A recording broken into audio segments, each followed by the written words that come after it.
Pronto. Ok, vamos então retomar aqui o nosso curso de escrita acadêmica, a nossa segunda aula, não sem antes dar uma revisada do que a gente viu na aula anterior.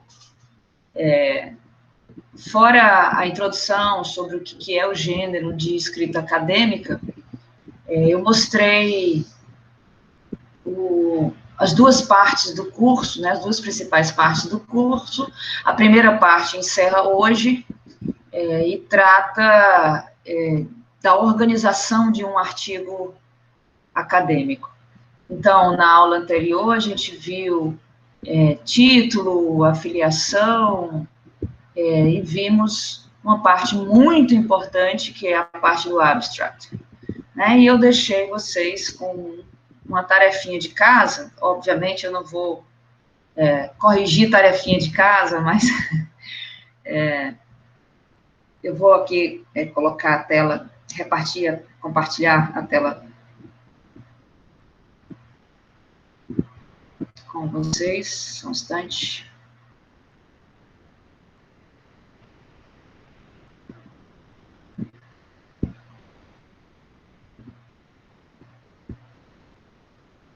Pronto. O exercício que ficou no último slide da aula de ontem, né, na aula passada, da primeira aula, foi esse aqui. Com esse primeiro exercício aqui, o objetivo era fazer com que vocês se familiarizassem com as melhores revistas, os melhores journals de suas áreas respectivas, né? Então, buscar e vocês devem ter olhado, observado o fator de impacto, né? A gente busca revistas que tenham alto fator de impacto para que o que a gente está descobrindo, né, todas essas pesquisas cheguem ao máximo de gente possível, tenham o máximo de impacto possível na comunidade acadêmica. Aí, dentro dessas revistas, eu solicitei para separar 10 abstracts, para que vocês façam, vocês considerem bons abstracts e consigam fazer a categorização que a gente fez no final da aula anterior, né? Assim, a pergunta para vocês conseguiram fazer alguma coisa desse exercício? Letícia, Camila, a Glenda saiu, mas... Eu tô meio que montando as referências do TCC, né? Aí eu aproveitei para juntar as duas atividades de uma só. Aí, tipo, eu estava procurando outros artigos, aí eu fui fazendo esse exercício de tentar identificar esses pontos no abstract que você falou, né? De contextualização, né? De identificar as lacunas dos propósitos, enfim, todos aqueles itens, né, dos resultados, da conclusão, da metodologia. Mas foi um exercício mental mesmo, que eu ia fazendo, aí no meu quadro mesmo eu só coloco objetivos e metodologia e resultados. Uhum. E foi difícil a categorização? Você achou tranquilo? Não, assim, a maioria da literatura que eu estou usando é literatura estrangeira, né? E teve um artigo que a gente até viu na aula passada de ontem, que não tem a separação assim exata desses pontos, né? Eles estão meio juntos, né? Que é aquilo que você falou, de usar a criatividade para escrever tudo que você precisa em poucas palavras. Isso. Aí foi só isso mesmo mais que eu identifiquei, mas não tive assim dificuldades, não. Identificar. Camila, você ia falando. Eu ia dizer que eu não peguei, tipo assim, as melhores revistas. Eu peguei documentos mesmo, tipo, artigos do Google, aquele Google Academics. E aí eu fui tentando pegar os resumos dele e categorizando, mas também, que nem a Letícia falou, eu fiz mais mental, assim. Aí No meu caso, eu achei que, tipo, teve alguns que ficou mais difícil, assim, de achar e categorizar, mas teve outros que já era mais direto e consegui fazer mais de boa. Certo. Bom, quanto mais direto, quanto mais fácil de você achar essa categorização, mais direto é o abstract, né? Então, eu considero melhor o abstract, aquele que vai direto ao ponto e que é muito fácil, tem frases curtas e é muito fácil você categorizar, né? Então, feito o exercício, a gente volta aqui para começar efetivamente a aula de hoje, retomando a estrutura de um artigo, indo para a parte de introdução, né? A introdução, essa seção, né, do artigo, tem aí a função de deixar o leitor por dentro do assunto. O leitor, ao ler uma introdução, deve ficar preparado para entender todos os aspectos que são relevantes no artigo. Então, a gente vai ver aqui o que é que vai conter uma introdução, o que é que a gente deve colocar. É óbvio que essas dicas, essas divisões, elas não são rígidas, né? Assim, existe uma maleabilidade, uma flexibilidade para que você coloque o que você queira na introdução. Só que, assim, ela não deve ficar muito extensa, né? Uma introdução muito extensa é cansativo e você tem que se perguntar se há necessidade de se alongar desse jeito, né? Num artigo. Você pode focar muito mais nos resultados e explorar os resultados, muito mais do que ficar esticando a baladeira de uma introdução.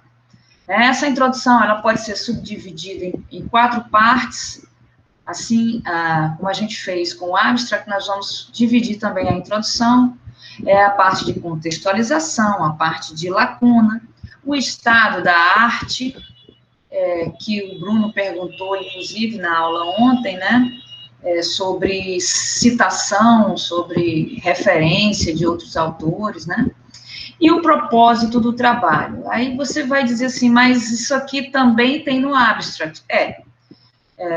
Só que a introdução, você vai dar oportunidade para o leitor, você tem mais espaço, né?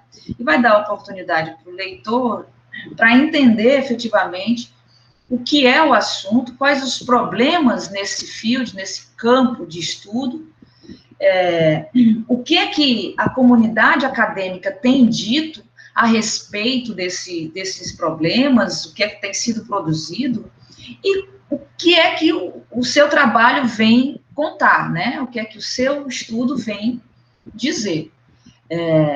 E com isso, obviamente, a contribuição do seu trabalho. A introdução pode ser analisada aqui, em termos didáticos, eu vou quebrar aqui em 3 dimensões específicas, né? É a informação, que é o que deve aparecer numa introdução. O que a gente deve colocar na introdução? O fluxo de informações,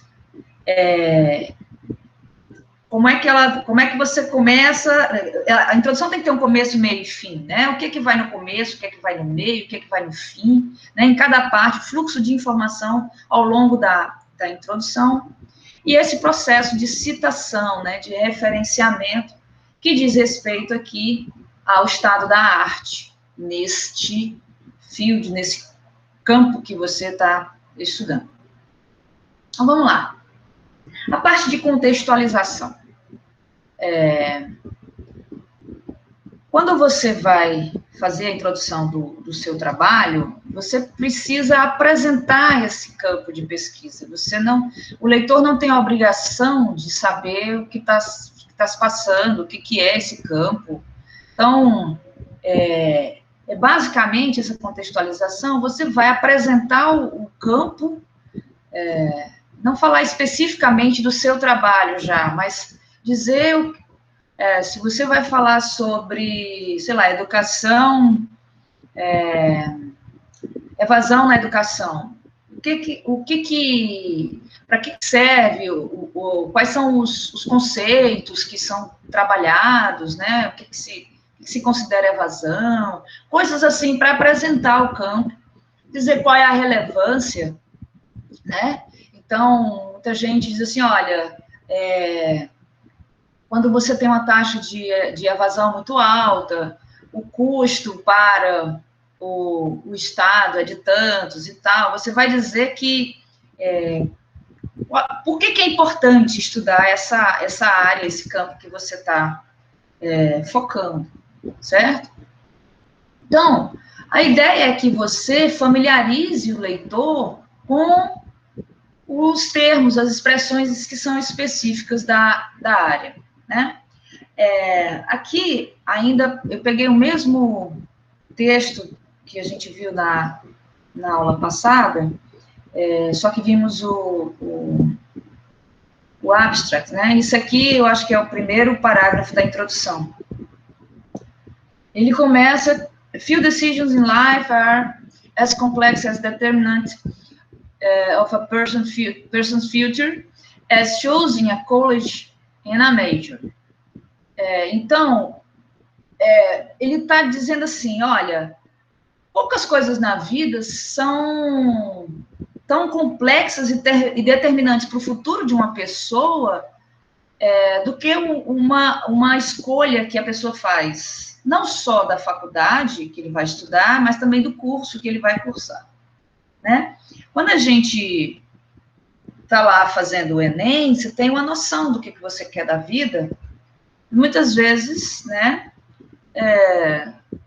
você não tem a menor noção, você vai olhar aquela pontuação e vai ver o que é que dá, né? Isso aí influencia no resto da sua vida, se você escolher algo errado para você, né? O próprio estudante. Eu sempre achei que a gente escolhe muito cedo a nossa profissão. Pelo menos quando eu fiz o vestibular, né? Assim, eu escolhi jornalismo, mas sempre achei que era muito cedo. E atuei na área e tudo, enfim. E depois mudei, obviamente, né? Como pode ser visto. Mas algumas pessoas já sabem exatamente o que querem aos 17 anos, né? Outras não. Então, essa primeira frase aqui da introdução te dá uma noção do que está sendo, do que é o intuito desse artigo de agora em diante, né? De que campo ele está tratando, e, ao mesmo tempo, que essas escolhas, né? Afinal de contas, o artigo trata de escolhas, é absolutamente relevante para o futuro das pessoas, de cada um, né? Aí ele continua, somente no estado da Califórnia, o aluno que termina o ensino médio pode escolher entre 435 instituições de ensino superior e tal. Então, aqui ele já começa a dizer, olha, como é que é na Califórnia? Muito provavelmente o estudo trata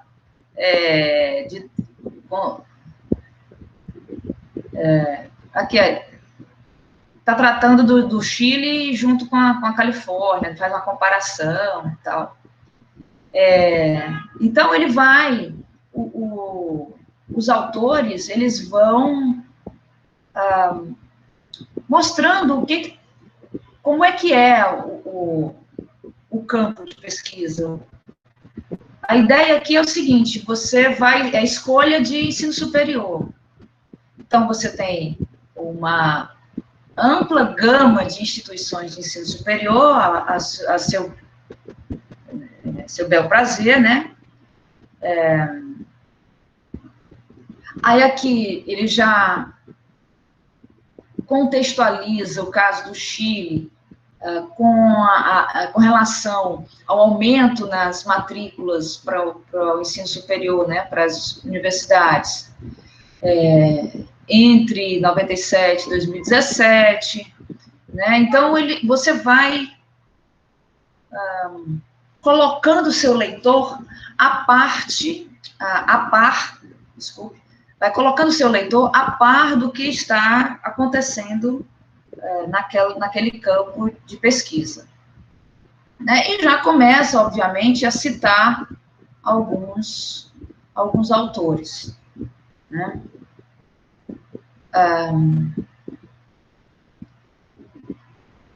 Aqui está dizendo, com base nesses autores, que se você adiciona uma heterogeneidade, uma considerável heterogeneidade, nos retornos econômicos para cada diferente universidade, quer dizer, ou campo de estudo, você tem que levar isso em consideração, né?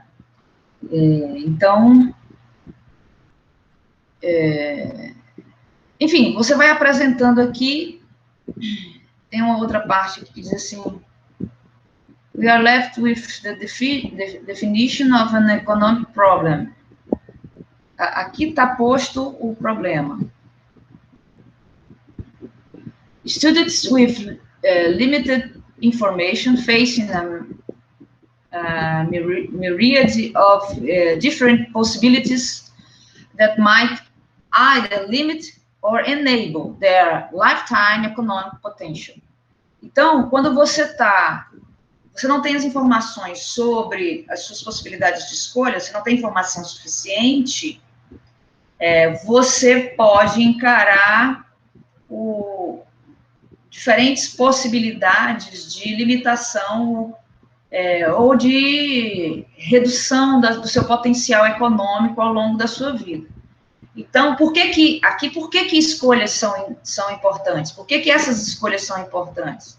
Porque, a depender da escolha que você faça da universidade, do curso, né, você vai limitar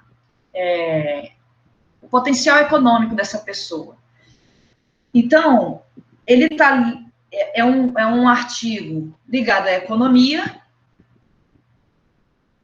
e ele precisa justificar por que isso é um problema econômico. O campo da escolha de uma universidade também é considerado um problema econômico. E aqui está o porquê, né? Que isso é considerado um problema econômico, né? Você vai ter aí impactos no futuro da pessoa. O futuro no mercado de trabalho, o futuro ao longo da vida toda, em termos de potencial econômico. Pegando outro exemplo aqui, de contextualização, que você pode escrever no seu artigo, na sua dissertação, na sua monografia, naquele outro artigo que a gente viu, o abstract também, sobre crenças, né, e a identidade professor-aluno, se há professores do mesmo gênero, se isso facilita desempenho, facilita o desenvolver de uma menina, se for uma professora, de um menino, se for um professor, né? E aqui diz assim, já começa assim, quando estudantes, né, do sexo feminino ou as minorias, né, são matriculados com professores do mesmo sexo, né, do mesmo gênero ou da mesma raça, eles normalmente aprendem mais e têm uma performance, um desempenho melhor na escola. Ora, isso aqui é uma afirmação para deixar a pessoa a par do que está sendo discutido nesse campo de pesquisa. Só que o autor, ele não pode fazer essa afirmação sem nenhum embasamento, nenhuma fundamentação. Ele precisa dizer quem disse isso. De onde vem essa afirmação em que você, quando tem professores do mesmo sexo ou da mesma raça, você se sai melhor? Essa identidade faz com que você se saia melhor em termos de desempenho. Quem foi que disse isso? Então, Aí ele coloca, né, os autores colocam vários estudos que embasam isso que ele está dizendo, né? Estudos mais recentes, estudos mais antigos. Então, para dizer, olha, tem muita gente que já escreveu sobre isso, isso aqui é mais ou menos consolidado nesse campo de pesquisa, e já faz algum tempo que se escreve sobre isso. Então, desde 2004, pelo menos, que é o que ele pegou aqui, né? Até 2020. Esse artigo é de 2020, né? Saiu aqui na Economics of Education Review.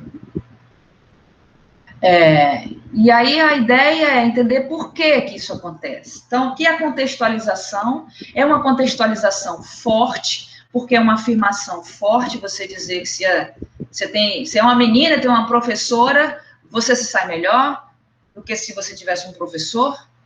Isso é uma afirmação forte. Mas aí ele embasa, já justifica, já vem a parte, junto com a contextualização, já vem a parte de citação, que é fundamental para dar embasamento à sua introdução.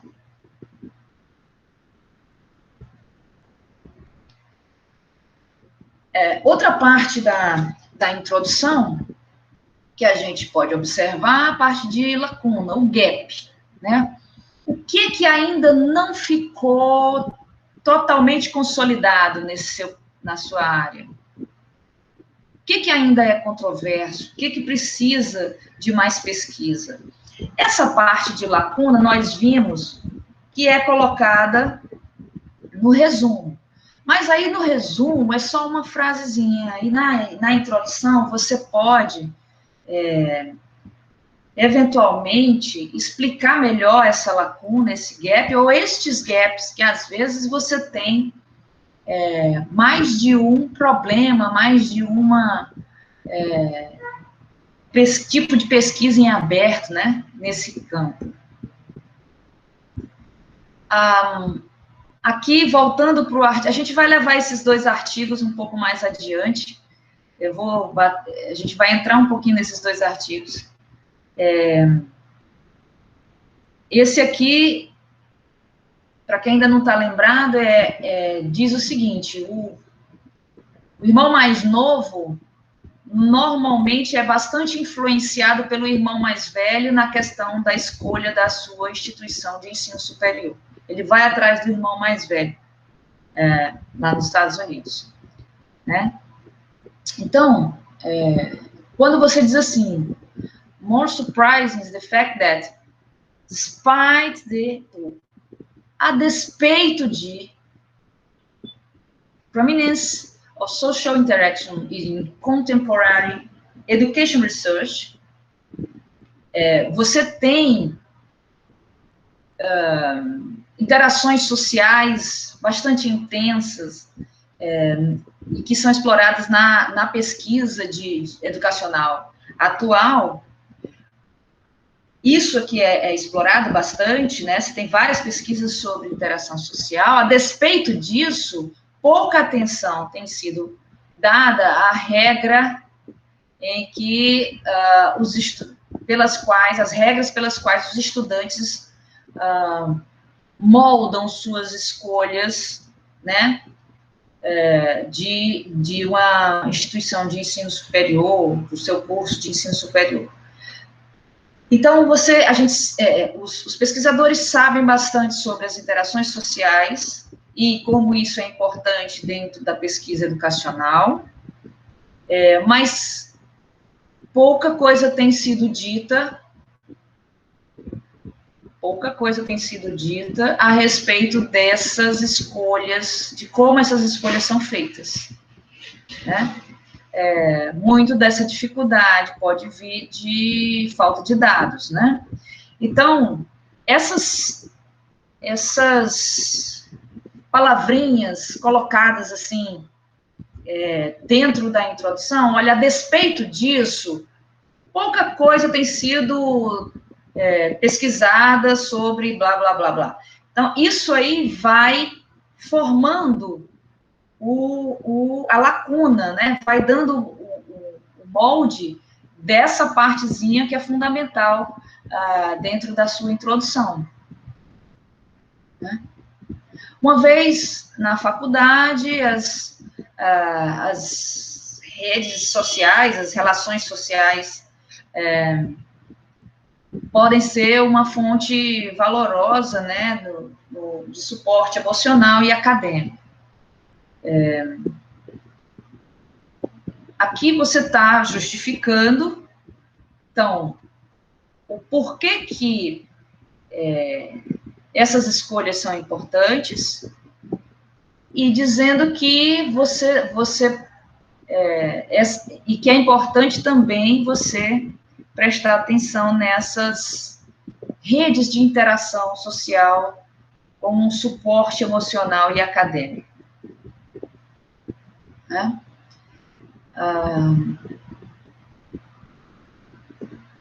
Eu destaquei aqui essa palavrinha a despeito de, e essa daqui também.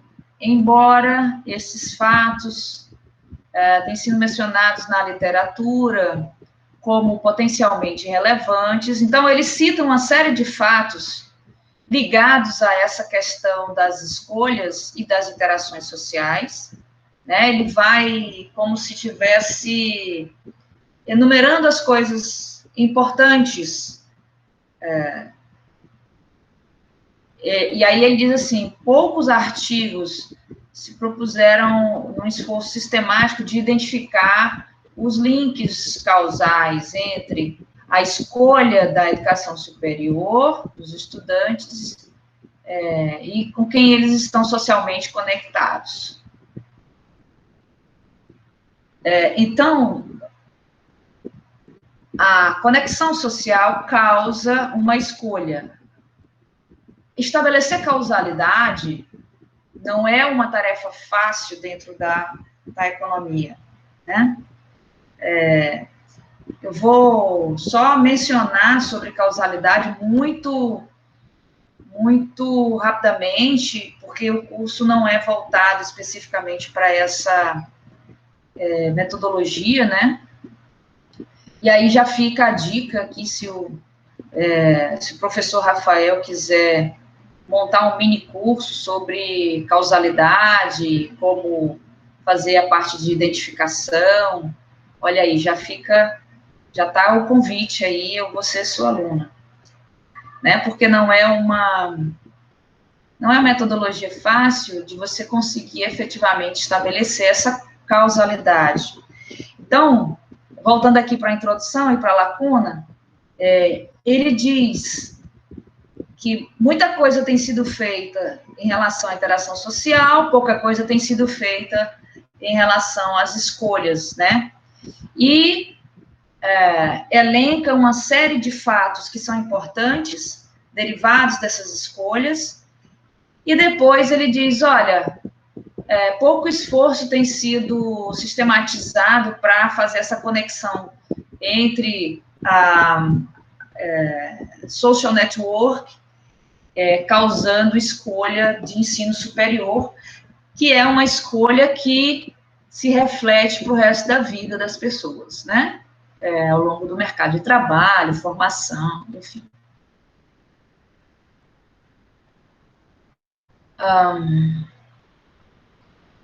Aqui eu tirei um trechinho do outro artigo também, aquele da identidade professor-aluno, né? Que diz assim, ainda há uma incerteza substancial sobre como esse segundo caminho, essa segunda trajetória funciona. Para quem, como esses links, né, essas ligações entre os sujeitos, entre as pessoas, varia com diferentes crenças na sociedade sobre a sua habilidade inata dentro de diferentes grupos. Então, a lacuna nessa área aqui é que esses mecanismos de ligação entre professor e aluno são pouco explorados. Essas crenças vão depender de diferentes grupos sociais e isso varia imensamente. Como é que isso se dá? É o que falta nesse campo de pesquisa. Então, isso aqui foi retirado de uma parte da introdução desse artigo, nem sei se está lá na...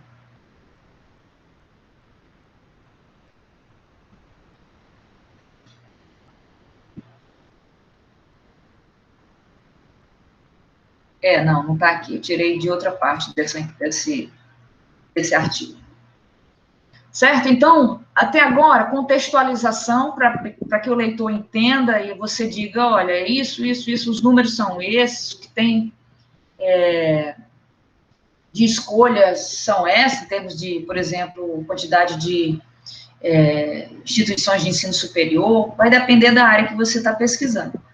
E a lacuna, que vai dizer, olha, tem muita coisa sobre isso aqui já está consolidado, o campo é assim, assado, mas tem muita coisa que ainda precisa ser esclarecida. Por exemplo, blá, blá, blá, você escreve o que está faltando na sua área de pesquisa, né? E isso precisa estar lá na sua introdução. A outra parte da introdução que é importante, eu acho que talvez o coração da introdução é o estado da arte. Porque no estado da arte, quer dizer, aqui é a revisão da sua literatura, né? É a sua revisão da literatura. Que em um artigo vai estar na introdução. Numa monografia, numa dissertação ou numa tese, a gente pode fazer separado, né? Você tem mais espaço, você não tem que ficar contando páginas para não ficar muito grande o artigo. Então, você pode fazer a revisão da literatura numa seção separada. Para um artigo, você junta tudo na introdução e já na introdução você dá uma ideia para o leitor do que está sendo escrito na fronteira do conhecimento sobre aquele assunto. Então, o estado da arte, você vai pegar os artigos publicados nas melhores revistas ligadas ao seu campo de pesquisa, vai escolher os artigos mais recentes, que é o que está na fronteira do conhecimento. O que existe de mais avançado nessa área de estudo? Além disso, você também vai observar quais são os principais artigos. E aí, quando eu digo assim, os principais artigos, não é só do que está na fronteira, mas você pode colocar aqui também no estado da arte artigos seminais, artigos mais antigos, mas que, de alguma forma, abriram aquele campo de pesquisa. Né? Então, quando tudo começou, um pouco do histórico, muito rapidamente, para que o leitor também tenha noção de como aquilo começou lá atrás, né, nos artigos seminais, e como é que está hoje. Então, essa noção que tem que dar é você na introdução, explicando direitinho o que é o estado da arte. Nessa partezinha específica do estado da arte, isso está mostrando que você, que está escrevendo o artigo, precisa ficar não só preparado, precisa ficar, não só ler tudo que está sendo produzido mais recentemente, mas também atualizado. O que é mais importante e o que está, desse mais importante, o que está mais recente, o que está mais na fronteira, né? Quais são as evidências que a ciência aponta naquilo que você está estudando dentro dos principais journals, das principais revistas da sua área? Eu costumo, aqui, dicas à parte, né, eu costumo mandar um arquivozinho para os meus orientandos. Hoje em dia já tem aplicativo sobre isso, né, com isso, essa estrutura, mas eu sou um pouco old school, então eu mando um arquivo, em que esse arquivo, o aluno, o estudante vai conseguir dizer as principais coisas que estão acontecendo naquele artigo que ele leu. Porque o pesquisador, ele vai ler muitos artigos, né? Sei lá, 30, 50 artigos, não sei, que é necessário para que você tenha, vai depender do campus, tem muita coisa escrita, né? Tem muita coisa recente. E, às vezes, na hora de sentar para escrever, as coisas ficam um pouco bagunçadas. Então, esse arquivo organizado na forma de tabela, em que você vai colocar quem é o autor, título, o ano do artigo, qual é o objetivo do artigo, qual é a metodologia utilizada no artigo, quais são os principais resultados, colocar o que lhe interessa, extrair o que lhe interessa de cada artigo vai ficar numa linha da tabela e você vai ter aí, em um arquivo só, vários artigos lidos à sua mão. Então, isso, tenho relatos, os meus orientandos têm um relato de que dá uma ajuda muito grande, é um suporte muito grande na hora de sentar para escrever, né? Então, fica a dica, se quiser, monta a sua própria tabela com os principais pontos dos artigos que você quer deixar à mão, sem, obviamente, não exime você de, eventualmente, buscar de volta lá o artigo, reler, se for preciso, né? Aí, aqui tem um exemplo, ainda nos mesmos 2 artigos que a gente está acompanhando, um exemplo do estado da arte. Aqui, um pouco da lacuna, né? Surprising field paper, looked at the impact of social interactions on higher education choices. Então, aqui ele está dizendo, olha, poucos artigos, já está meio que se desculpando, dizer, olha, não tem muita coisa escrita não, sabe? Aqui o que eu consegui está aqui. Então, para explicar que não tem muita coisa a respeito dessa escolha via interação social. Aí ele cita, né, os artigos e os principais achados de cada um dos autores que ele leu, né, que eles leram. Então, você vai encaixando, a ideia aqui é você, como é que você coloca o estado da arte? Às vezes, um determinado tema, ele é ambíguo, ele é controverso, ele tem resultados distintos, né? A depender de qual realidade o autor analisou. Então, você pode começar dizendo, olha, o impacto disso sobre aquilo é positivo, em determinado contexto e tal. Aí você cita lá, quem foi que disse isso? Aquele autor. Entretanto, na Indonésia, os resultados obtidos por fulano e beltrano são diferentes, são controversos, blá, blá, blá, deu negativo, o impacto disso e daquilo. Então, você vai envolvendo o leitor naquele mundo acadêmico do que já foi escrito e de como esses artigos conversam entre si.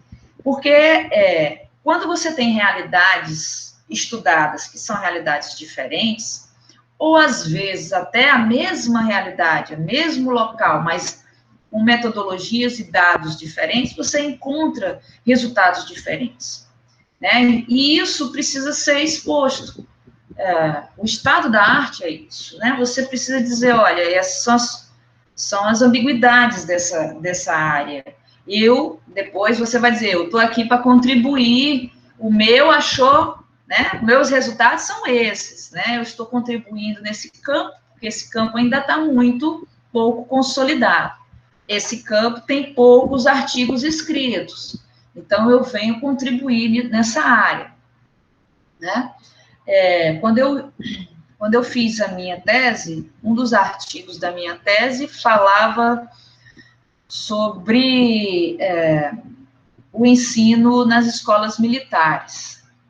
E como os estudantes dessas escolas se diferenciavam em termos de desempenho de outros estudantes das escolas regulares, né? Ensino público. Então,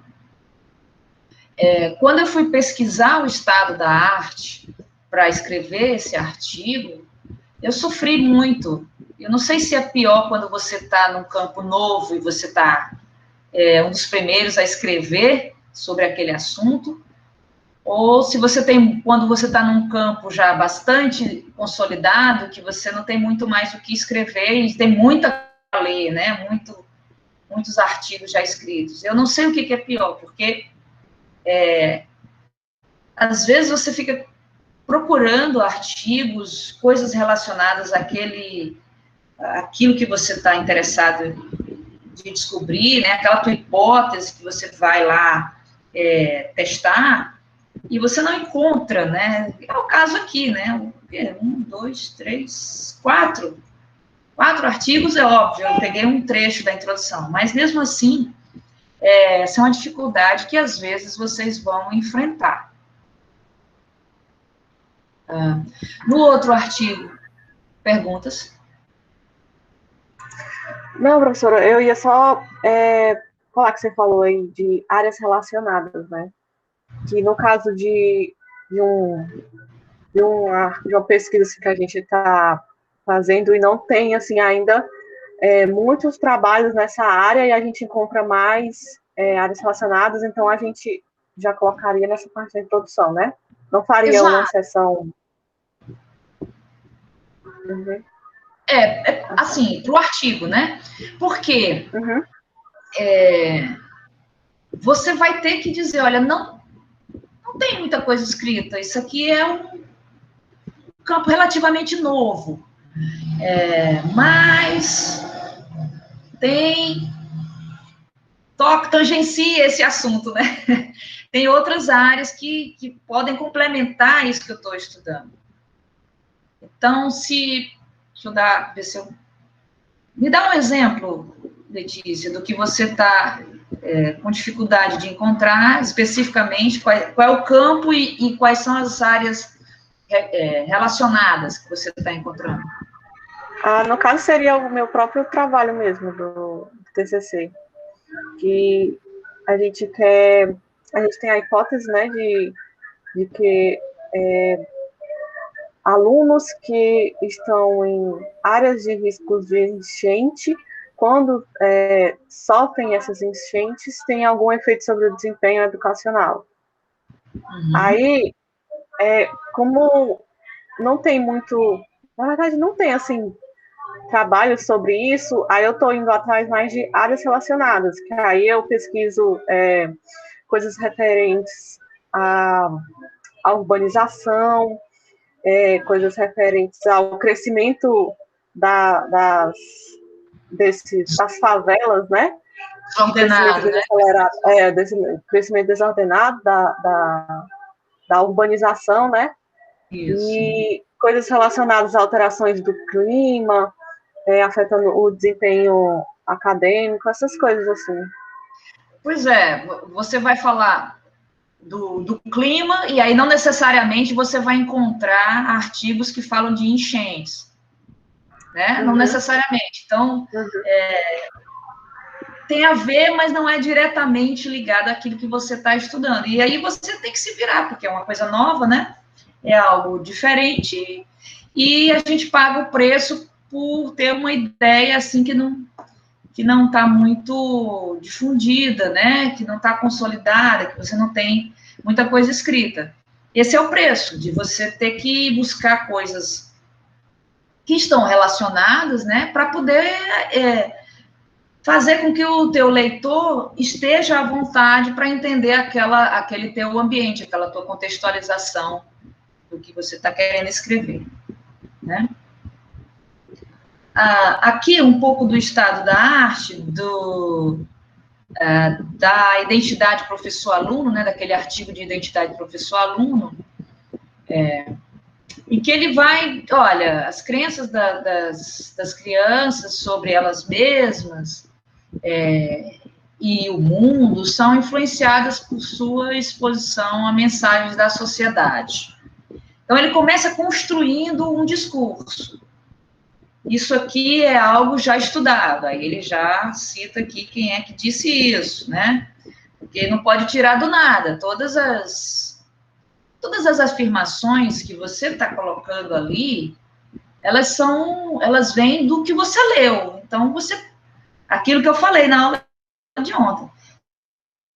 Nós, nesse gênero literário, nós somos obrigados a dizer de onde a gente está tirando essa afirmação, né? Quem falou isso? Cite as fontes, para que as outras pessoas também possam ir lá, ler, e ler não só o seu trabalho, mas ler também as suas fontes, e enriquecer ainda mais a sua leitura, né?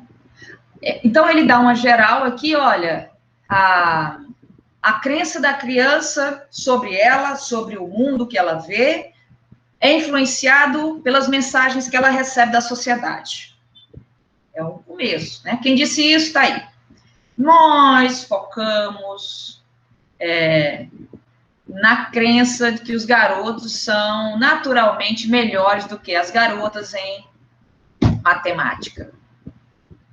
Existe, portanto, aqui a hipótese é de que existe essa crença de que os garotos são melhores do que as garotas em matemática. E o trabalho vai focar nisso, né? A exposição a essa crença da sociedade distorce as crenças dos alunos.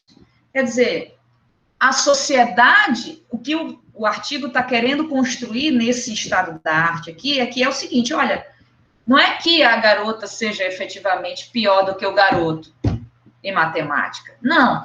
A sociedade incutiu nessa menina que ela, por ser menina, ela já não tem tanta habilidade para matemática. É isso que ele está construindo aqui, ó, frase a frase. E tudo embasado.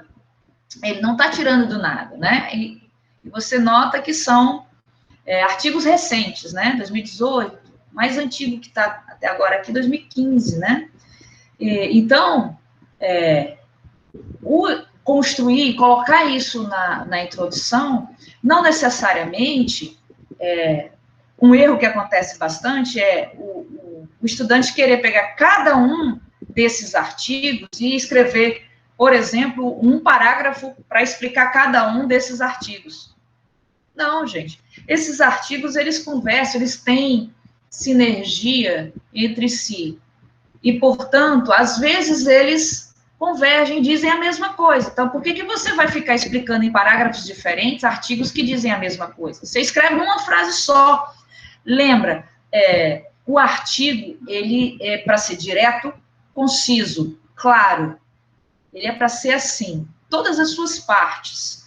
Então, não adianta você ficar esticando demais uma introdução. A introdução, ela precisa estar bem embasada, precisa. Está aqui, o estado da arte está isso. Mas você vai ter que ter a percepção de juntar artigos que dizem a mesma coisa numa única frase, num único parágrafo. Você vai ter que ter essa percepção quando você lê bastante sobre o assunto, né?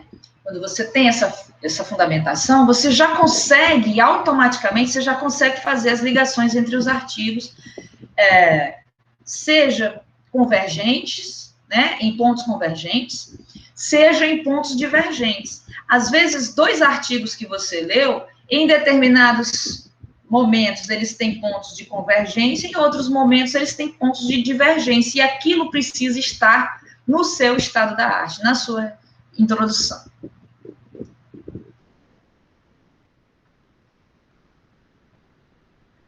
A última parte da introdução é o propósito do artigo. Então, depois de você contextualizar, dizer o que é que falta naquele campo, dizer o que é que já tem sido escrito a respeito daquele assunto, você vai dizer a que veio, né? O autor vai chegar e dizer assim, então, isso tudo está montando assim, começo, meio, fim da introdução, todo o fluxo de informação. O autor precisa deixar claro quais são os seus objetivos do estudo.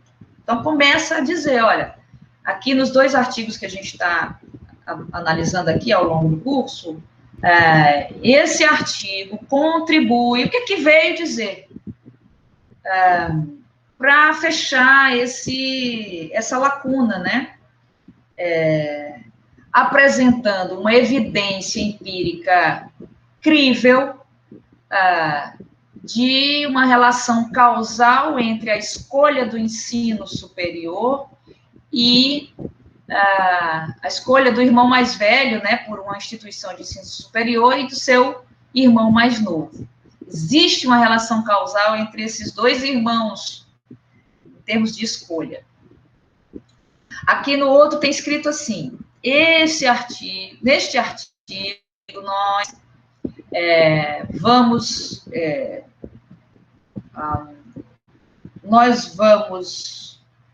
demonstrar, nós vamos endereçar, nós vamos... Às vezes falta palavra. Não é que eu sei inglês, não, é porque tem uma palavrinha... As palavras são muito importantes. A escolha das palavras em português são muito mais importantes do que em inglês. Você tem muito mais palavras para uma determinada coisa do que em português do que em inglês. Mas nós vamos focar nessa lacuna, né? Nós pretendemos focar nessa lacuna, estudando como as crenças dos estudantes e as crenças da sociedade têm um impacto sobre a identidade professor-aluno. Então, aqui o artigo está dizendo seu propósito, né? Nesse aqui, ele está dizendo seu objetivo, e nesse primeiro aqui, que eu acho que é mais interessante, esse tipo aqui primeiro, se vocês perceberam, ele não só está dizendo quais são os objetivos, mas está dizendo que eles estão contribuindo, então, os seus objetivos junto com a sua contribuição. Que lacuna ele está fechando? Ou pelo menos pretende fechar. Né? O que está em aberto que esse artigo, com esses objetivos, está contribuindo para mitigar, para tentar fechar essa lacuna. Tá? Então, nesse aqui de baixo, ele está explicando qual é o objetivo. Perfeito, claro. O propósito do artigo precisa realmente estar na introdução, mas nesse primeiro aqui, você tem uma mistura de olha, o propósito é esse, e você já está dizendo, olha, ele é muito importante, porque a gente está contribuindo para isso aqui que está faltando na literatura. Certo? Então, você precisa, quem escreve um artigo, precisa ter muito claro, e é por isso que a gente deixa por último a introdução, você vai primeiro para os dados, para os resultados. É óbvio, você tem que ter uma hipótese antes, né? Você tem a ideia, a hipótese, você vai testar as hipóteses com sua metodologia, você vai testar as hipóteses nos seus dados, e aí você tem os resultados. Porque a partir dos resultados, você pode construir a introdução e dizer com mais precisão qual é a contribuição do seu estudo. Até porque o que você pensa, o que você está testando em termos de hipótese, pode não se confirmar nos dados, né? Então, você pode até começar a esboçar uma introdução pelo estado da arte, você vai construindo ali, mas você não pode cravar uma contribuição, você pode escrever, ter uma noção do objetivo, né? Mas você não pode cravar uma contribuição do seu artigo sem que você tenha nenhum resultado, né, na mão. Fica difícil. Então, você precisa estar ali já com alguns resultados. Tá? Então, resumindo o que a gente viu de introdução, nesses 4 tópicos, você consegue fazer uma boa introdução. a contextualização, em que você vai apresentar o campo para o leitor, a lacuna, em que você vai dizer quais são as limitações desse campo de estudo, ou o que está em aberto, o que precisa, o que está controverso ainda, o estado da arte, que você vai dizer o que tem sido escrito a respeito deste assunto, né? Quais são os principais achados até agora, e qual é o propósito e a contribuição do seu artigo. Tá? Resumindo, introdução vai nesse aspecto. Dentro da área de economia, a gente usa muito dados observacionais. E aí, aqui eu vou dar mais uma força para o mini curso de causalidade, que o Rafael poderia montar para a gente, né? Aqui é difícil você conseguir provar, mostrar que um evento causa outro evento. É difícil de você, essa tarefa de encontrar a causa de alguns resultados estudados, é bem difícil por conta desses dados serem observacionais. Se você tivesse um experimento randômico, né, um experimento aleatório, controlado, você poderia, um bom desenho de experimento, você poderia estabelecer a causa de uma forma mais direta. Mas como, em geral, dentro de economia, a gente não tem esse privilégio, né, é muito difícil você encontrar a causa de determinados resultados, né, outputs. Então, fora isso, também eu observo, e aqui eu acho que é uma observação de vários professores, são bastante gente, eu observo bastante que há uma correlação, uma confusão muito grande entre correlação e causa. Essa diferença entre correlação e causa, eu queria trazer isso nesse momento, porque muitas vezes a gente não tem isso claro na hora que vai... você diz que o objetivo é estabelecer a causa, mas a forma como você estudou não estabelece causa. Então, você cria um problema para o seu próprio artigo. Você disse que queria testar a causalidade, mas o que você está fazendo não é causalidade, não é um teste de causalidade. E aí você não vai a lugar nenhum, né? Quando você tem a correlação, essa correlação não implica causalidade. Uma coisa é uma coisa, outra coisa é outra coisa. Esses dois tipos de estudo são válidos, mas são diferentes. Você não pode dizer que vai estudar uma coisa e fazer outra, né? A correlação, ela diz apenas que um determinado evento está relacionado com o outro. Agora, ela não vai dizer que esse evento faz com que o outro aconteça. Não é por aí. Não é necessariamente isso. Certo? Então, para o estudo de causalidade, é preciso deixar muito claro que um determinado evento causou o outro. Isso é muito mais forte. Portanto, isso exige um rigor muito maior.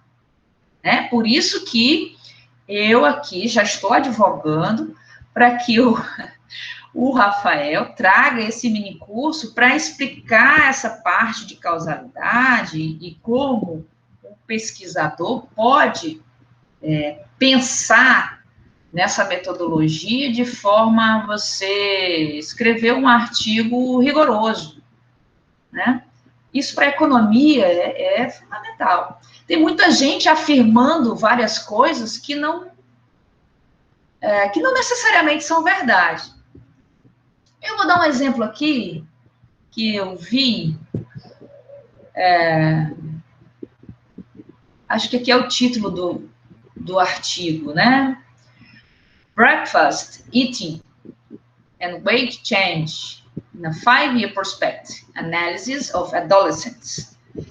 Aí tem o nome do projeto, Eating Among Teens. E aí, o que esse artigo diz é o seguinte: o adolescente que come o café da manhã está associado à redução de obesidade ao longo de 5 anos. Então, a pergunta que não quer calar, isso aqui, o adolescente, ele reduziu a obesidade porque ele comeu o café da manhã? Ou seja, comer o café da manhã causa redução de obesidade ao longo de 5 anos? Será que é isso que o artigo quer dizer? Esse estudo aí, especificamente, está aqui a referência, ele foi realizado com 2.216 adolescentes. E aí os pesquisadores afirmam que os adolescentes que tomavam café da manhã regularmente, eles chamam de comedores, né, tinham um percentual menor do total de calorias vindas de gordura saturada. E comeram mais fibra, carboidrato, do que os que pularam o café da manhã. Então, os que pularam o café da manhã, os pesquisadores chamaram de puladores. Isso aqui eu estou livre tradução do inglês, tá? E os que comeram o café da manhã, eles chamaram de comedores. Os comedores pareciam mais ativos fisicamente. Opa! Tem uma série de informações aqui que podem influenciar na redução da obesidade. A redução da obesidade, entendam, é o resultado. Olha, ao longo de 5 anos, a gente observou a mudança do peso, né? Com redução da obesidade. O que se poderia... A tentação é dizer, olha, isso é por causa do café da manhã que eles comeram. Mas veja que tem outras informações aqui no caminho. Eles comeram mais fibras. Eles eram mais ativos fisicamente. Então, você tem outras informações que precisam ser levadas em consideração no seu estudo, na sua hipótese. Os pesquisadores informaram ainda que os comedores tendiam a ganhar menos peso, e tinham um índice de massa corporal menor do que os puladores. Então, vamos lá. Imagina aí que você tem os adolescentes, né? Adolescentes sempre tem muito sono. Eles vão acordar meio-dia se você deixar. Acordar meio-dia, quem nunca passou por isso, né? Então, você já acorda para para comer seu almoço.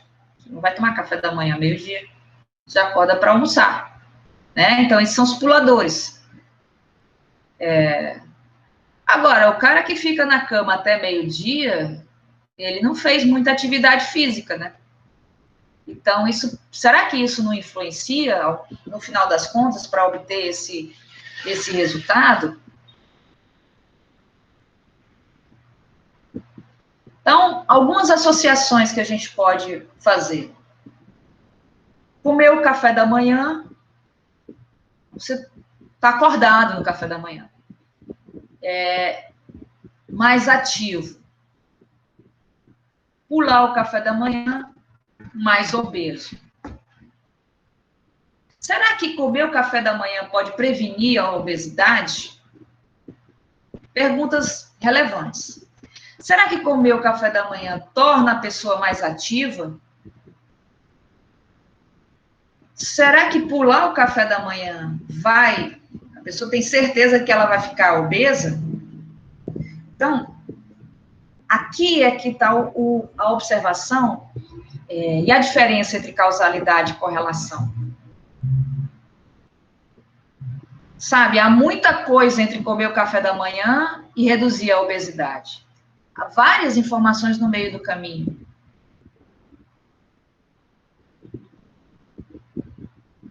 A partir do diagnóstico do artigo, a gente pode chegar a conclusões bastante diferentes.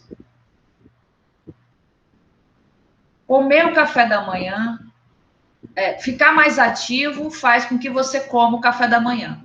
A seta inverteu, tá vendo? Porque o estudo ele não dá a direção das setas. De quem para quem? Causa e efeito. Né? O estudo diz que quem come café da manhã, eles observaram que ao longo de 5 anos reduziu a obesidade. O estudo diz que quem come café da manhã é mais ativo. Mas a gente pode inferir que uma pessoa que é mais ativa fisicamente tem mais fome e vai comer café da manhã. Certo? Você não vai ficar em jejum. Não pode? Então, não é porque o café da manhã que vai fazer a pessoa diminuir a obesidade. É porque a pessoa é mais ativa. Então, o início de tudo poderia ser porque a pessoa é ativa, tem uma atividade física relevante para redução da obesidade. Né? Então, a ideia pode vir daqui. A pessoa mais ativa vai sentir mais fome, vai comer o café da manhã. Não pode? Pode, perfeitamente.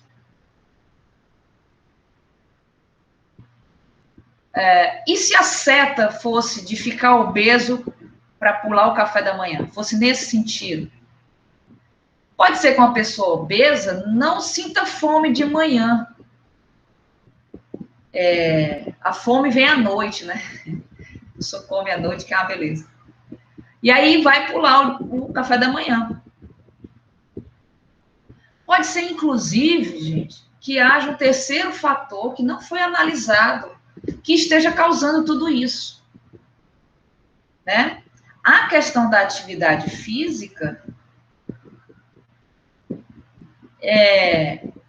pode, ao mesmo tempo, fazer com que a pessoa tome café da manhã e que reduza a obesidade. E que isso aqui não necessariamente tenha relação com isso aqui de causalidade, entendeu? Os dois têm uma correlação, os dois acontecem ao mesmo tempo, o café da manhã e o não obeso, mas pode ter um terceiro fator que não foi estudado, que é a questão da atividade física. Então, quando você observa que pessoa come café da manhã e observa que pessoa reduz a obesidade, você está observando uma correlação. Mas como você não explorou os mecanismos pelos quais isso aqui se dá, então você pode estar deixando de fora a causa da situação, né? A causa do resultado de redução da obesidade. Que pode ser atividade física. Isso não foi estudado. Né? E aí a gente entra no problema de identificação. Então, nos estudos de causalidade dentro de economia, existe uma outra parte que precisa constar na introdução, e por isso eu fiz esse preâmbulo todo, que é a parte de identificação. Tá? A identificação do estudo precisa estar na introdução, de alguma forma, tá? Nem que seja muito rapidamente, e na metodologia de forma mais detalhada, né? Como é que você resolveu esse problema de identificação das causas, né? Existem vários problemas para você identificar uma causa em dados observacionais. Então, para a economia, é importante que também tenha esse trechinho aí na sua introdução, parágrafo que seja, né, tratando do problema de identificação. Nesse artigo aqui, da escolha do irmão mais novo ser baseada, ter influência do irmão mais velho e tudo, que é um problema que busca identificar se a escolha do irmão mais velho causa a escolha do irmão mais novo, em termos de ensino superior. Então, é um problema que ele quer estudar de causalidade. Para isso, ele precisa resolver o problema de identificação. Aí ele diz assim, olha, as dificuldades empíricas de identificação dessas interações sociais são bem conhecidas. E aqui, mais uma vez, ele cita estudos que mencionam todos os problemas ou que trazem esses problemas de mensurar essa identificação dessa parte de interação social. Aí ele vai explicar os tipos de problemas que surgem de dados observacionais, tentam desenhar conclusões sobre essas interações sociais de resultados observacionais, né? E esses problemas, eles podem ser agrupados em duas categorias, basicamente, né? Então, aí ele vai explicar, com base também no que ele leu na literatura. Isso aqui é um pouco mais antigo, porque aqui ele vai buscar a origem dos primeiros autores que escreveram sobre o problema da identificação, o problema da reflexão, né? Então, aí gasta-se um tempo dentro da sua introdução para você explicar quais são os problemas de identificação para aquele seu estudo, né? Seu propósito. Você explicou qual é o propósito e você vai dizer, olha, tem problema de identificação. Eu quero estudar causa. Se não quiser estudar causa, então você não cai nessa celeuma. Tudo bem, tá? Mas se você quer estudar causa, você tem que tocar nesse ponto, tá? E existem, isso aqui precisa ser estudado com mais profundidade, não vai ser nesse curso, porque existem, a literatura sobre isso já existe há bastante tempo, né? E esses problemas já foram identificados há algum tempo, e você vai precisar justificar, ou pelo menos convencer o leitor de que você, com aquela sua metodologia, você consegue resolver esses problemas de identificação. Certo? Então, isso aqui é um ponto importante para a área de economia. E que não está no curso que eu citei do professor Zuccolotto, eu citei na aula passada, que é um curso mais completo, mas ele é de outra área. Então, eu acho importante a gente focar um pouco na área de economia, que é o objetivo desse minicurso.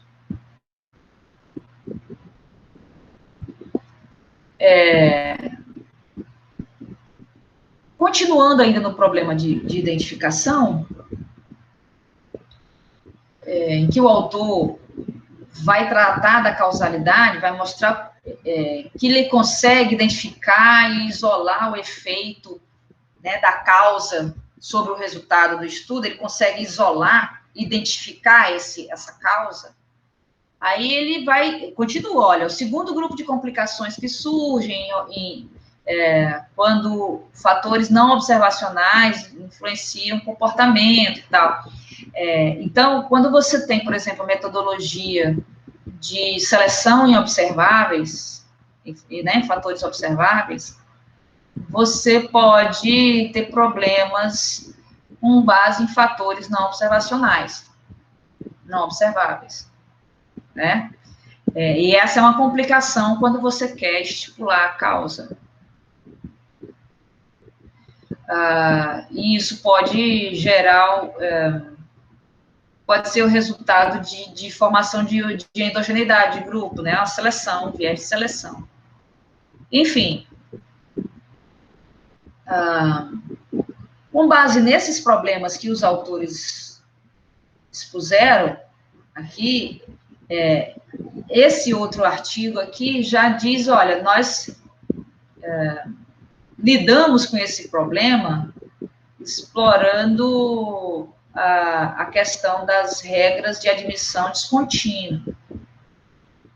Provavelmente fez aí uma regressão descontínua, para poder... Então, aqui ele já entra um pouquinho na metodologia e como ele lidou com esses problemas que ele acabou de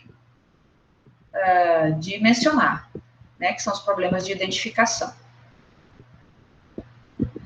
Ele diz assim, nossa pesquisa, nosso desenho de pesquisa é baseado na ideia de que a diferença entre as escolhas do irmão mais novo dos estudantes que são admitidos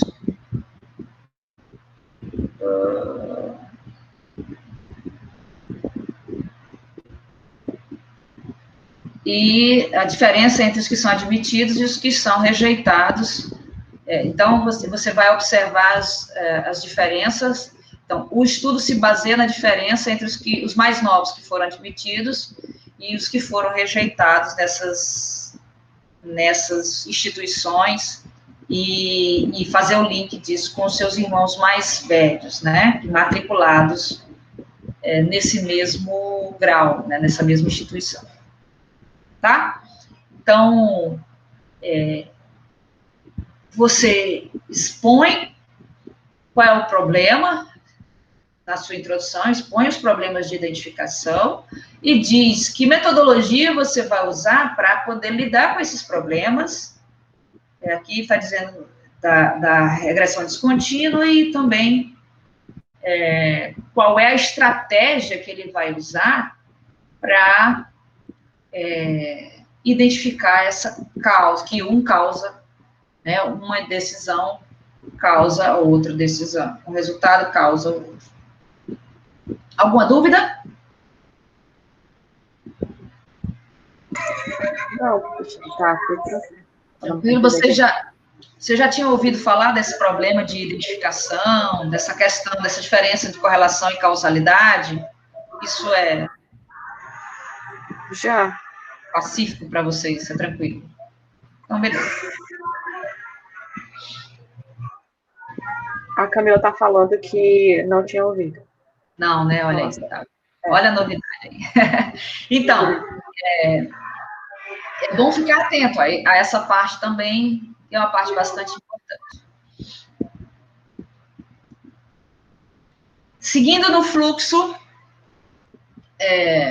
da introdução do nosso artigo, a gente vem, contextualização, a lacuna, a revisão da literatura, né, o estado da arte, o propósito, a identificação.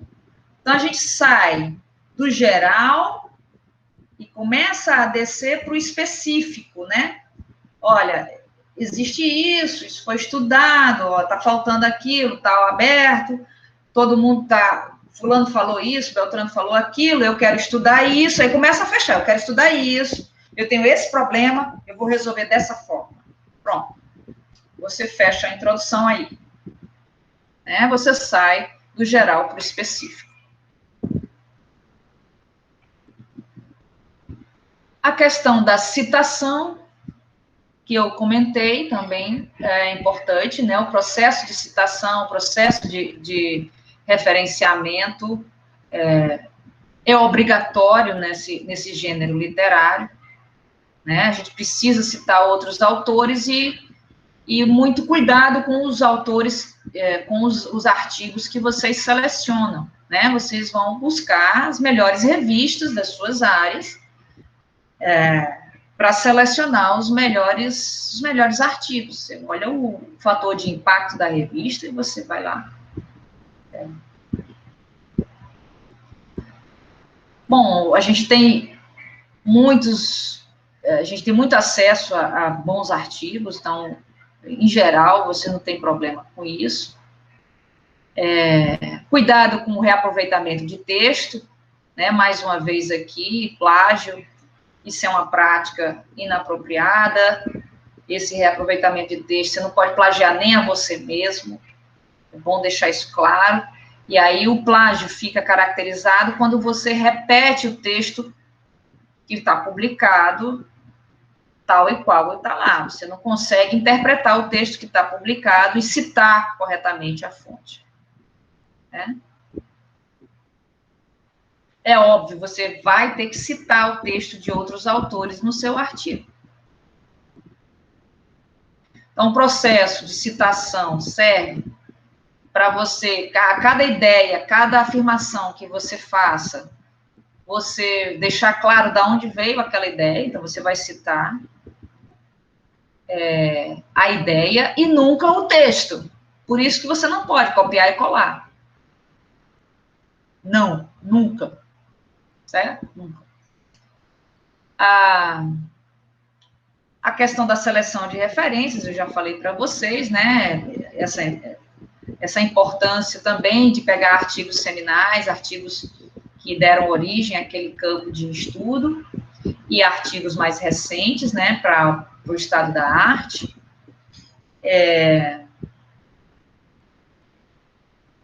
Você vai pegar, como tem, às vezes, muita coisa escrita, você vai pegar os mais importantes, os mais relevantes, né, tanto dentre os seminais, quanto os mais recentes. Certo?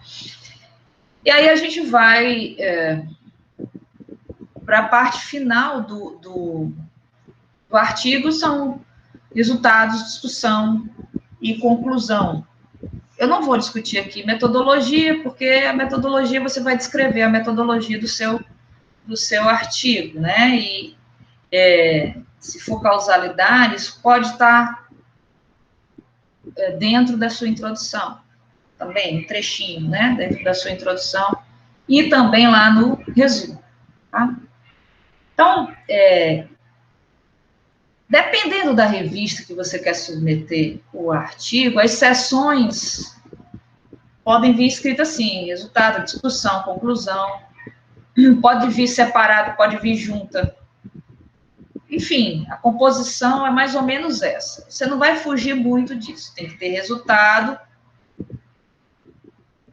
né? Tem que ter alguma discussão sobre o assunto. Às vezes não tem nem conclusão, né? Tem revista. Depende de cada revista.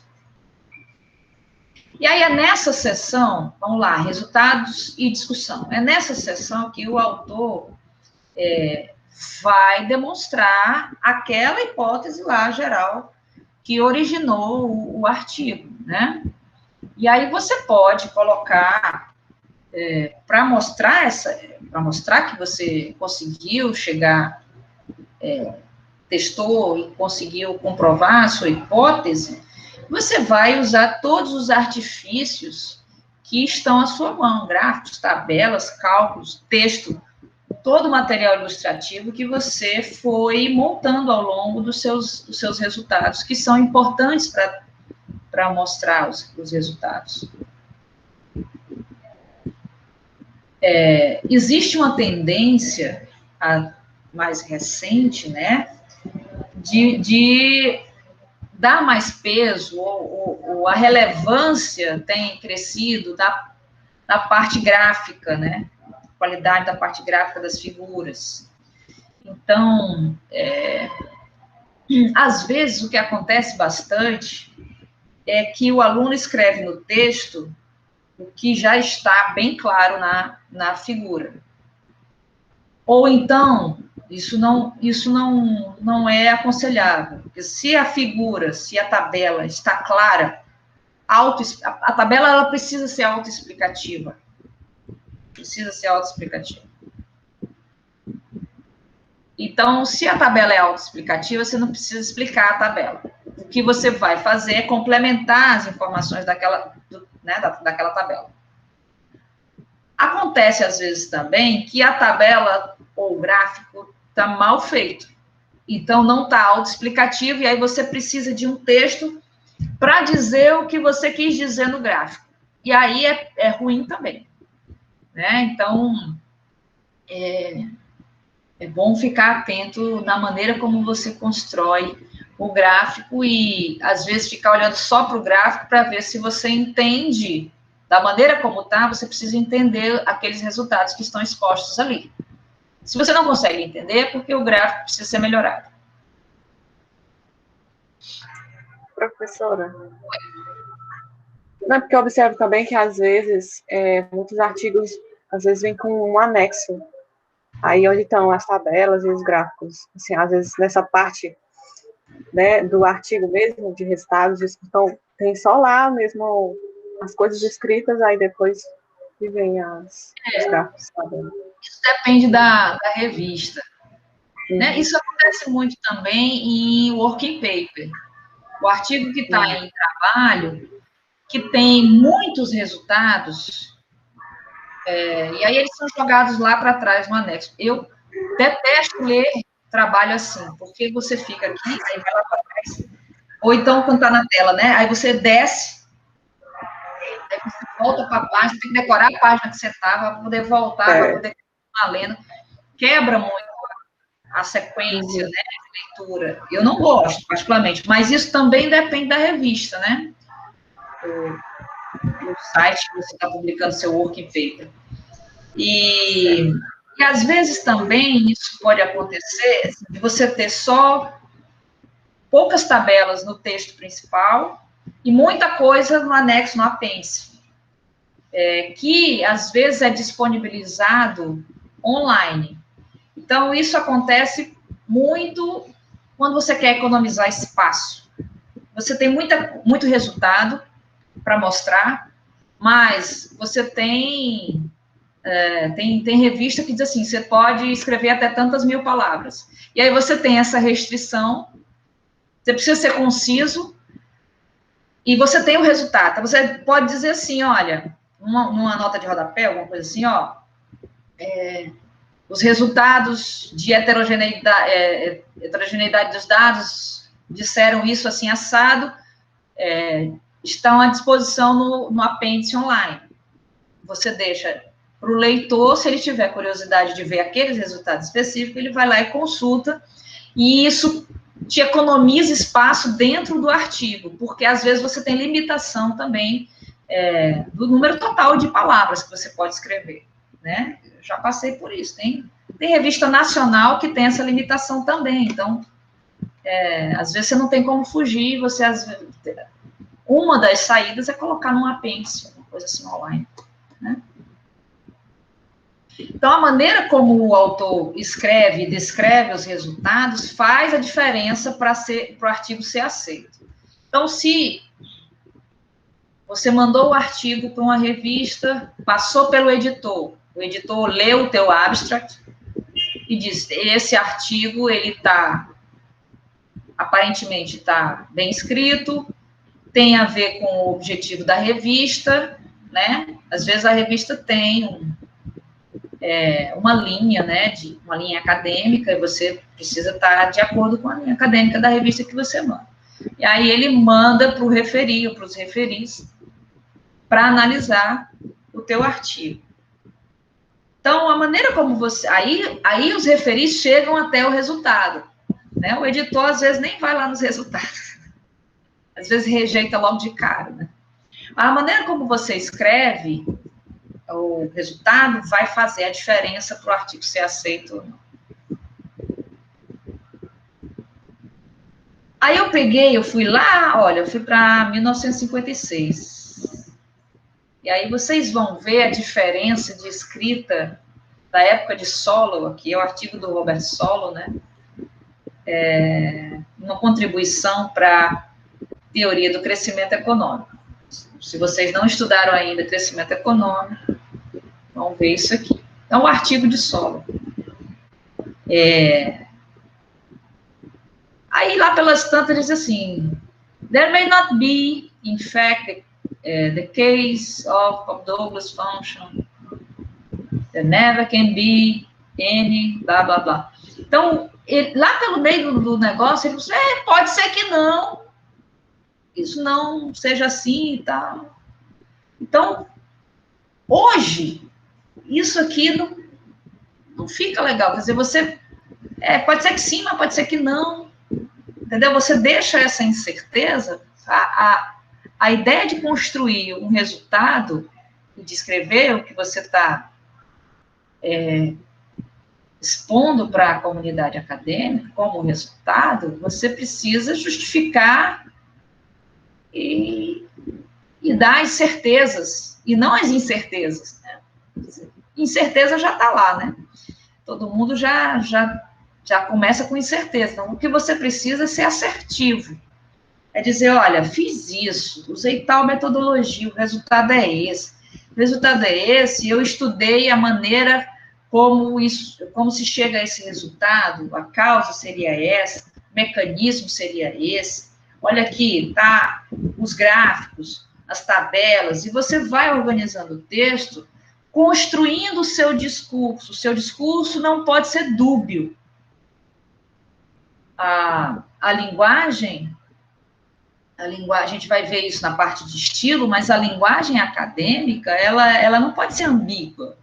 Sim, pode ser que sim, mas pode ser que não sei. Então, é um texto seminal, um texto, mas é um texto de outra época, né? As coisas, como eu falei, a linguagem, ela vai se modificando, vai se atualizando, e ao longo do tempo, você vai precisar se adaptar. Como eu disse, provavelmente daqui a 10, 20 anos, se vai estar com outras tendências dentro do gênero de escrita acadêmica, e o pesquisador precisa ir acompanhando essas mudanças, essas tendências, né? Eu me lembro de uma defesa de monografia em que na tabela, nos resultados, né, a tabela trazia só o parâmetro de interesse, e dentro dos vários modelos que tinham sido rodados, e aí a comparação entre os vários modelos, somente por parâmetro de interesse, mas é claro que tinha outras variáveis que serviam para controle, né, então, ou às vezes variáveis pré-determinadas e tal, servia para controle tinham sido rodadas na regressão. E aí, uma pessoa da banca, né, da defesa, disse assim, olha, eu gostaria de ver o resultado dessas variáveis de controle e tal, gostaria de ver tudo junto. Aí foi falado, olha, mas está lá no apêndice. Ah, mas isso é um resultado importante e tal e tal. A tendência atual é que você até coloque lá para ter as pessoas terem, o leitor ter acesso a quais foram as variáveis que você utilizou no modelo e tudo. Mas a tendência é você focar no que interessa, ir direto ao ponto e fazer uma discussão mais amiudada, uma discussão mais aprofundada daquele parâmetro de interesse. Então, as tendências acontecem, você vai ter que ir se adaptando, né? Se você estava acostumado com a tabela de resultados, o tamanho do bonde, que às vezes pegava 2 páginas, né? Um monte de variável, e você agora observa uma tabela bem pequenininha com um parâmetro sendo analisado em vários modelos. Às vezes pode achar estranho, mas é a tendência, né? E depois eu conversei com o professor e disse, olha esse artigo aqui, agora olha esse aqui, você está vendo como é o resultado? A tendência é essa, a tendência é você deixar as variáveis de controle para um apêndice, para quem tem mais interesse e quer ver como foi que você controlou para aquele problema, né?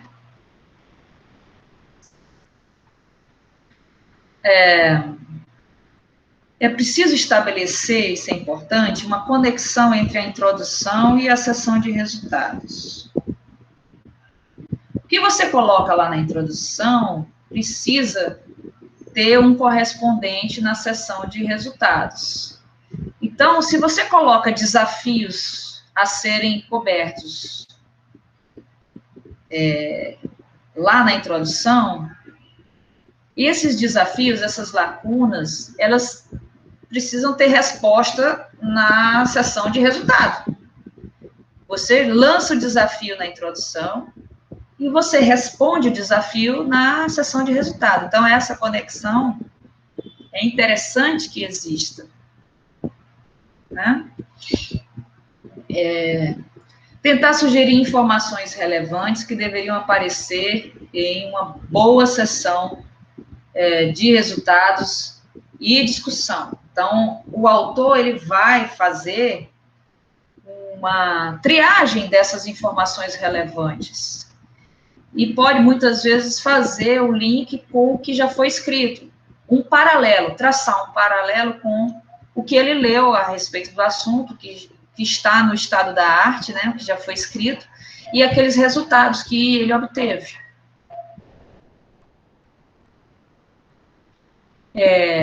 Então, eu vou separando aqui essa sessão de resultados e discussão em 4 tópicos, a gente pode separar da seguinte forma. Relembrar o autor da importância daquela análise, né? E aí, isso aí pode ser feito com uma tabela, um gráfico, né, uma figura, fazer esse background, trazer esse background à baila logo no início dos resultados, para ele entender, relembrar mesmo, olha, é isso que ele está estudando, isso aqui é importante por causa disso, tá, beleza, isso é importante. A segunda coisa é descrever os resultados. Você tem o gráfico, você vai reportar aquilo que está no gráfico, não necessariamente dizer a mesma coisa que está no gráfico, né? Mas você vai discutir aquela situação, aquela descrição de resultados. Depois de descrever os resultados, você vai interpretar e fazer as inferências dos seus resultados, né? Porque só dizer que isso aconteceu não é suficiente. Você precisa investigar para saber explicar por que aqueles resultados são assim e não assado, né? Precisa dar explicações e não pode tirar explicações da cartola, né? As explicações precisam ser plausíveis, certo? E fazer, como eu falei, uma comparação, coisas que já foram publicadas e que têm resultados semelhantes ou têm resultados antagônicos, fazer essa comparação com resultados de outros artigos, sempre lembrando que outros artigos o resultado de outros artigos não definem os seus resultados, porque tem outro contexto, porque podem ter outros dados, outra metodologia, né? Então, você vai traçar essas similitudes e fazer essa comparação, similaridades, e fazer essa comparação, similitudes, e colocar nos seus resultados, fazer a discussão mesmo. Não é só descrever, os resultados são aqui, mas você precisa fazer a discussão dos seus resultados, você precisa interpretar, você precisa comparar. Isso que é fazer a discussão dos resultados.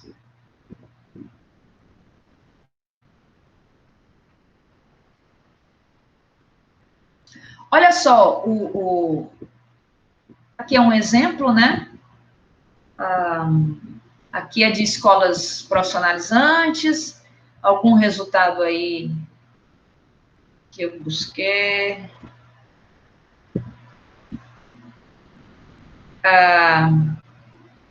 Esse aqui é aquele artigo da... Ele já mudou, porque ele já mudou o nome. Ó, ele era um artigo em trabalho, um work paper, mas ele já mudou o nome, enfim. Por isso que eu li assim, poxa, parece com o meu artigo. É o meu artigo.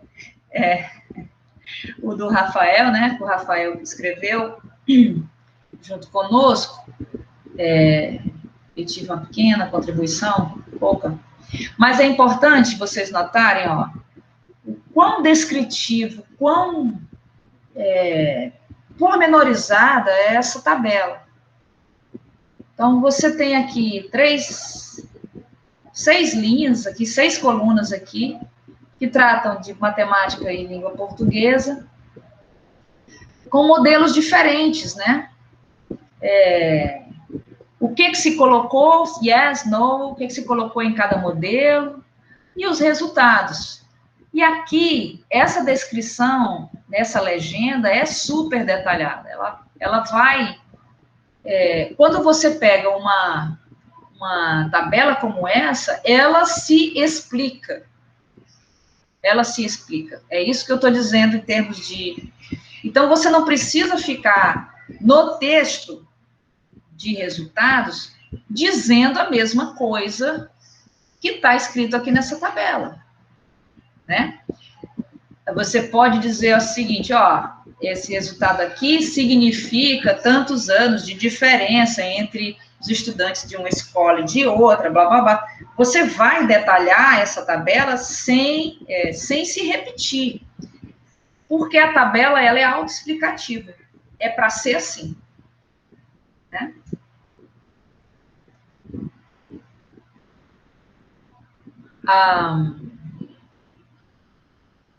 Aqui, mais uma vez, o detalhamento. Ó, os resultados mostram que as estimativas são estatisticamente significantes. Isso implica que aí você começa a discutir, né? O que significa cada um desses resultados, sempre discutindo o resultado. O impacto da redução da qualidade dos pares afeta tanto as habilidades de leitura como matemáticas e tal, e sugere, aí você já está explicando aquele seu resultado. Então, você vai misturar os resultados, né, com a discussão. Você vai estar sempre explicando o que significa aquilo ali, por vezes, é porque não está aqui, mas por vezes comparando com outros resultados. Aqui é outro exemplo de um gráfico, não mais de uma tabela, mas como as legendas são detalhadas. Né? Isso aqui, como eu falei, aqui é a regressão descontínua, está mostrando a descontinuidade naquele artigo lá de escolha de ensino superior, tá? Essa é a tendência.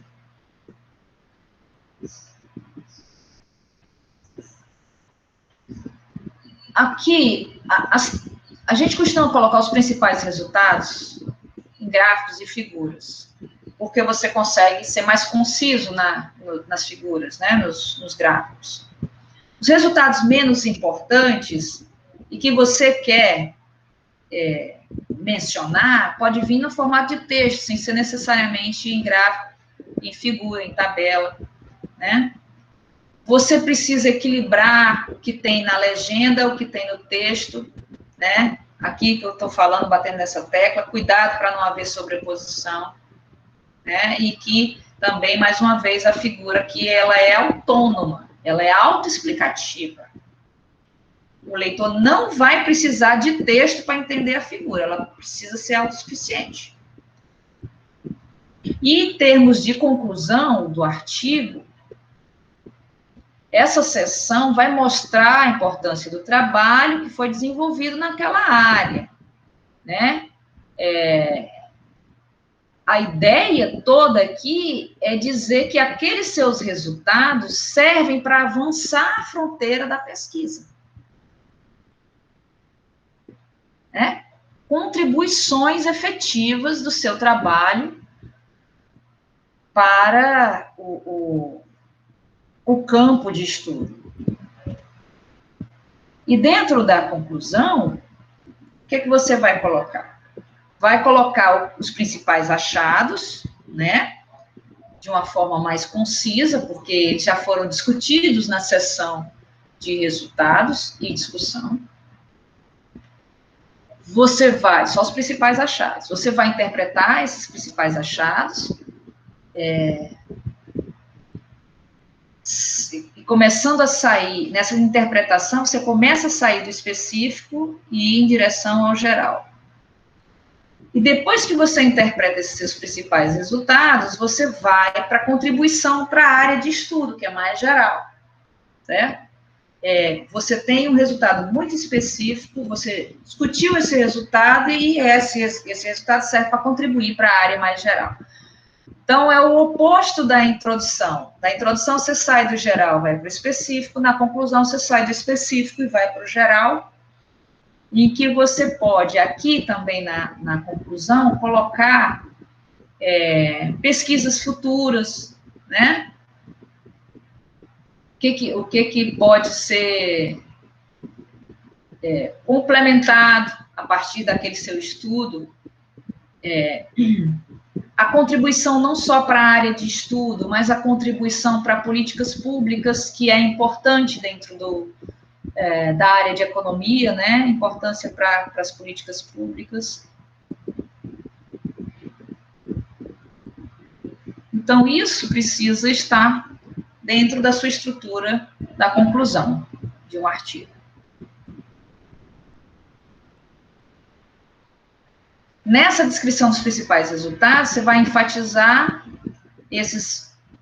somente os principais achados, porque quem quer mais detalhes vai para a seção de resultados e discussão, vai reafirmar a interpretação desses resultados, vai explicar para o leitor o que são esses resultados, vai interpretar para ele, e vai descrever o que isso implica na área de estudo. A partir desses seus achados, mudou alguma coisa na área de estudo? Você descobriu alguma coisa? Ou, olha, de fato, nesse contexto, esses achados anteriores se consolidam, porque também achei a mesma coisa, ou achei coisa completamente diferente. Não sei, isso vai depender do que foi dos resultados, né? E aí eu sempre finalizo o curso com exercício para casa, façam, se tiverem tempo, a gente só vai se ver na próxima semana, então a ideia é o seguinte: nessas mesmas revistas que vocês já selecionaram lá, selecione 10 introduções, se não der para selecionar 10, seleciona 5, mas tente selecionar algumas introduções, fazer esse exercício de categorização, porque eu separei a introdução em partes. Vejam se vocês encontram nessas introduções explicação sobre o problema da identificação, né? E provavelmente vocês vão pesquisar na área de economia, né? Nesses mesmos artigos, deem uma olhada nessas sessões de resultado, discussão e conclusão, vejam como é que cada revista define essa sessão, que nome que a revista dá para essa sessão, e, mais uma vez, fazer esse trabalho de categorização, principalmente da conclusão, né? Como a conclusão é montada. Façam um exercício, nem que seja um exercício mental de categorização, separando esses trechos da conclusão, esses trechos da introdução. Certo, gente? Tá certo, professor. Então, beleza. Certíssimo, professora. Só para matar aqui o curso, aqui é uma sugestão só, tá? De escrita. Você escreve os resultados e a discussão, você escreve a conclusão, depois você vai escrever a introdução, depois você escreve a metodologia, depois você escreve o abstract, depois você escreve o título do artigo. Basicamente, de trás para frente, né? É uma sugestão. Vamos lá, deixa eu encerrar aqui.